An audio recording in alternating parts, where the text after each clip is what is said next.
I'd like to think that it's a major step for me in a way, not as a composition so much as a first adventure, a first experience with notation software. It's my maiden voyage into the world of Sibelius. Right. Not the Welcome. composer, but the software. And I started to begin to use the software about a year or so ago. We've had a weekly series of visits with a tutor who comes to our house. And he's a retired choral director from Portland High School, who has used Sibelius a lot in creating various choral arrangements. And I began by composing tiny piano pieces for my grandchildren, little one-page pieces, and which was simple for them to play, but also simple for me to compose. Just the two staves of the piano and only a few notes in each. And then I've been graduating further and further. I tried my hand at a piece for trumpet and percussion, which was like a second stage, and now this most recent piece, and I haven't sent it to ACA yet, so I don't think it's arrived at the office, is a work for clarinet, horn, cello, and piano, completely done on the software. And it's 17 minutes long, and it's a pretty complicated piece. And I feel very proud of the fact that I've been able to do that. Yes, congratulations. I have a feeling it will serve me well as I enter whatever your declining years, whatever that means, as my vision gets less and less, keen. Hasn't been keen for quite a while, but and as my hand gets shakier and shakier, using the software. Sure.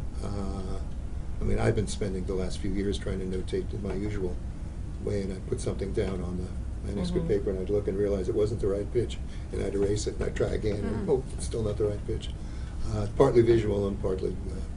That's one aspect of the piece. The piece is, in one sense, I can say I haven't heard it yet because we haven't had the first rehearsal, but of course, I've heard the digital, the Sibelius version, so I have heard it.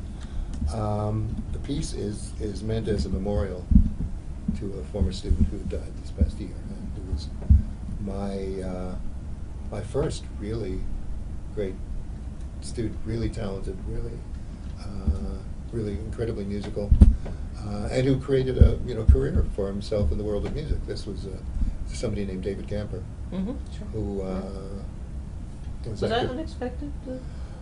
he just dropped dead in his mid-60s. He must have been 66 years old, 65, 66. I think there was a congenital heart defect, which he was unaware of, and he had been unusually active in the weeks following the great hurricane that flooded all of Vermont, and which did damage to their home up there. And he had been working with a sub pump and cleaning things out, and he just very unexpectedly died. And he had been a Bowdoin student. He had been a math major, class of 1967. Decided after he left that he really wanted to do music. Came back and took another senior year. Graduated again in 1970. I'm not sure which class he is officially as far as the college is concerned. Went to Dartmouth and did some work in electronic music with John Appleton, and then went out to San Diego and worked with Pauline Oliveros and Roger Reynolds, all of those people there. And the connection with Pauline led him to become a member of the Deep Listening Band. He was, in a way, their techie, the person who did a lot of the instrument alterations and extensions. And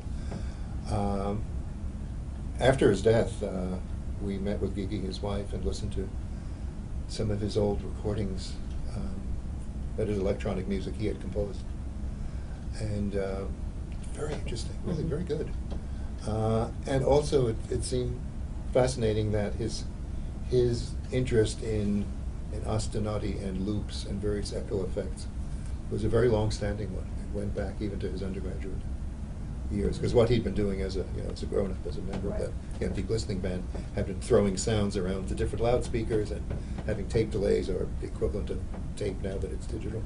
But he was doing something like that really very early on. So my piece tends to use various kinds of ostinati and echo effects and figures that are tossed from one instrument to another instrument to another instrument. During the course of the piece, there are 4 very brief excerpts which come from loudspeakers. I've created a CD of 4 literally 1-minute examples of music that he had created. And they are played at various moments in the piece. The 4th one, which we found again by accident, is a recording of a close harmony group that he sang in as an undergraduate called the Bowdoin Bachelors. and it's like it's the Whiff and Poofs. It's that kind of sound. So there's a tiny bit of that which you hear at the very end, and he's one of the voices. My only problem in using the technology, and I have to deal with this the more I get further on in using this kind of software, is I cannot duplicate the simple textual notational shorthand that I've been using for years, in which you take a number of pitches and you draw a box around them and a little squiggly line and say, play this rapidly as, until we There tell is you a to way, stop. it's just that it's complicated. Well, it's much more complicated and you can't hear it. Right. So what I've been doing for this piece, because I really wanted to hear it, is I've written out ostinati figures with 30-second notes and so on, and then just have them repeat from many measures.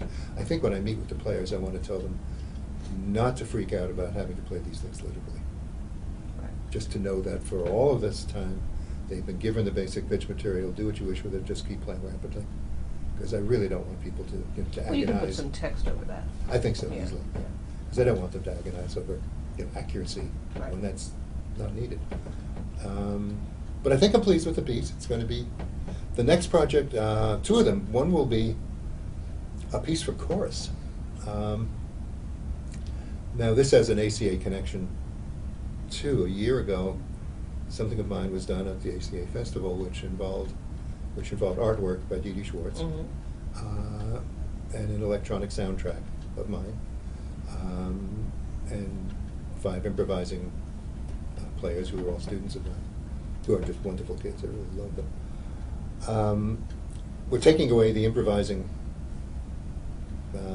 instruments and substituting a chorus, using again portions of that same electronic soundtrack, using Dee Dee's artwork once more, and the chorus will be singing quotations from the writings of Charles Darwin. So that's one piece that's on the on the drawing board for future performance. The other is something for viola, flute, and percussion that I've been meaning to do for years, and I think I will try to put it on Sibelius and see what happens. Okay.